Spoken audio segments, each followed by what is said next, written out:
ఉంటుంది. ఎందుకంటే Jagan criminal party.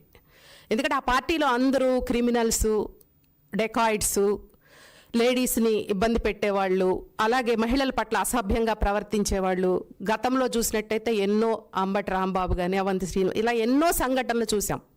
ప్రజాప్రతినిధులుగా ఉండి కూడా మహిళల పట్ల ఆ రోజు అధికారంలో ఉన్నప్పుడు వాళ్ళు ఏ విధంగా అసభ్యంగా ప్రవర్తించారనేది అప్పుడున్నటువంటి రాష్ట్ర ప్రజలందరూ కూడా గమనించినటువంటి పరిస్థితి.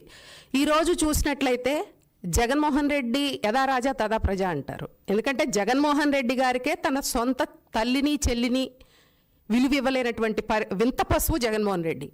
ఎందుకంటే సొంత చెల్లెల మీద, సొంత తోడబుట్టిన చెల్లెల మీదే నీచమైన పోస్టులు పెట్టించి, నీచమైన మాటలు మాట్లాడించి, కనీసం పలకటానికి వీలు లేకుండా జుగుప్సాకరమైనటువంటి పోస్టులు పెట్టించి కళ్ళనీళ్లు పెట్టించినటువంటి ఘనత జగన్మోహన్ రెడ్డిది. సరే, ఆ పార్టీ నుంచి అంతకన్నా ఎక్స్పెక్టేషన్ అనవసరం. అదే బాటలో ఈరోజు జోగి రమేష్ ఇంట్లో ఇది ఖచ్చితంగా తాడేపల్లి ప్యాలెస్ డైరెక్షన్లోనే జరుగుతూ ఉంది. ఉదంతం జరిగి ఇన్ని రోజులయ్యి అమ్మాయి ఇబ్రహీంపట్నం పోలీస్ స్టేషన్లో 11 మంది మీద కేసు పెట్టి తనని ఏ విధంగా టార్చర్ పెట్టారు వాళ్ళు, నిజంగా ఇంట్లో అత్తమామలు కానివ్వండి, మరిది కానివ్వండి, ఆడపడుచు కానివ్వండి, ఏ విధంగా టార్చర్ పెట్టారనేది ఆమె కేసులో ఫైల్ చేయడం జరిగింది. దీని మీద మరి ఎందుకు మన జగన్మోహన్ రెడ్డి గారు మాట్లాడరండి? ఏదైతే ఆ రోజు చాలా ఏదో దీన్ని డైవర్ట్ చేయడం కోసం మద్యం కుంభకోణంలో కోట్ల రూపాయలు దోచుకున్నాడు ఈ జోగి రమేష్ అనే వ్యక్తి. దాన్ని డైవర్ట్ చేసుకోవటం కోసం పవిత్రమైన అమ్మ సాక్షిగా, కనకదుర్గమ్మ సాక్షిగా హారతి కర్పూరం వెలిగించుకొని ప్రమాణం చేసి నేను ఏ తప్పు చేయలేదన్నాడు. నిజంగా అమ్మవారు ఉంది, అమ్మవారు ఉన్నది కాబట్టే సంవత్సరం తిరిగేలోపు నీ యొక్క దుర్మార్గాల్ని, నీ యొక్క అరాచకాల్ని బయట పెట్టి ఈరోజు కోడలు ఏ విధంగా, నీ ఇంటి కోడలు ఒక ఆడబిడ్డ ఏ విధంగా ఇబ్బందులు పడిందని బయటకు వచ్చి చెప్పడం జరుగుతుంది.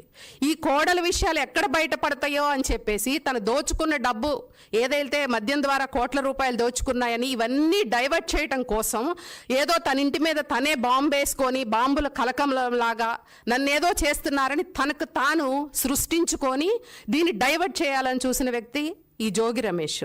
ఈరోజు సాక్షాత్తు అమ్మాయి చాలా క్లియర్గా రిపోర్ట్లో చెప్పినటువంటి పరిస్థితి ఉంది. ఏదైతే పెళ్లికి ముందే 5 కోట్లు కట్నం కావాలి, 20,000 మందితో గ్రాండ్గా పెళ్లి చేయాలి, మంచి భోజనాలు పెట్టాలి, దాదాపు ఇన్ని కిలోలు బంగారం పెట్టాలి, అది కూడా పెళ్లి మాట్లాడుకునే వెళ్ళిన రోజే 10 రోజుల్లోనే పెళ్లి చేయాలని చెప్పేసి ఒక రూల్స్ పెట్టిన పరిస్థితి చూసాం. ఎందుకు అలాంటివి చేయాల్సి వచ్చింది? అదే రోజు వాళ్ళు ఇవన్నీ మాకు వర్కౌట్ అవ్వదు, ఎందుకు పెళ్లికి ముందే ఇన్ని రూల్స్ పెడుతున్నారని వాళ్ళు మాట్లాడితే ఇదే జోగి రమేష్ కొడుకు అమ్మాయితో మాట్లాడి నేను బాగా చూసుకుంటాను, నేను బాగా నీతో ఉంటాను, తప్పకుండా మన ఇద్దరం పెళ్లి చేసుకుందామని చెప్పి మాయమాటలు చెప్పి చాలా ఘనంగా పెళ్లి చేసి ఇదే పెళ్లికి మాజీ ముఖ్యమంత్రి జగన్మోహన్ రెడ్డి కూడా వెళ్ళినటువంటి పరిస్థితి చూసాం.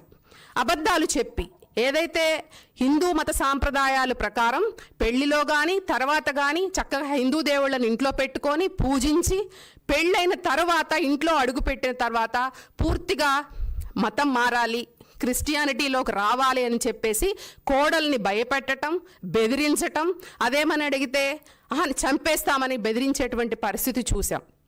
ఆ అమ్మాయి గదిలోకి వెళ్ళి దండం పెట్టుకొని అమ్మవారి సాక్షిగా అమ్మకి నేను పూజ చేసుకుంటానని చెప్పి